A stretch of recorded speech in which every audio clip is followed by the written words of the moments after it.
So probably a couple. The first one is buy-in. And what I mean by buy-in is not just from drivers, I'll get to that in a minute, but from managers as well.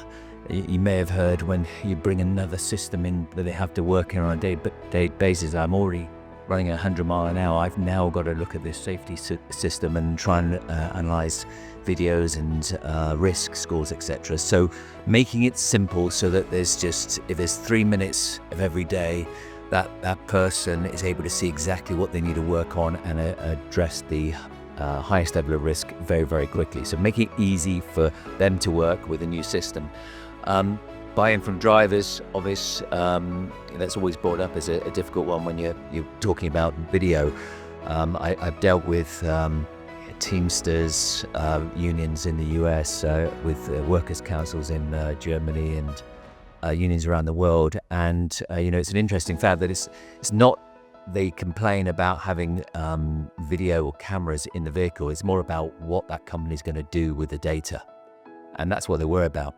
So enabling the driver to start using some of the data and actually taking ownership for maybe some of the coaching is a really good way to overcome some of those obstacles that are put in place when you first start talking about implementing a new technology in a new area. And the second point is there's no doubt at the moment there's challenges for every business. There always has been, but at the moment cost pressures and perhaps resource pressures. So trying to help companies sweat their assets longer, to maybe find better ways of using the data more effectively to get better results without having to reinvest in new technology straight away is something that we are looking to try and do more of, so that we can help you with the existing technology, work it better, and then identify when it's the right time to bring in new technology. So it may sound a bit strange coming from maybe Optix and from myself as well, saying, no, we don't want you to buy new stuff from us.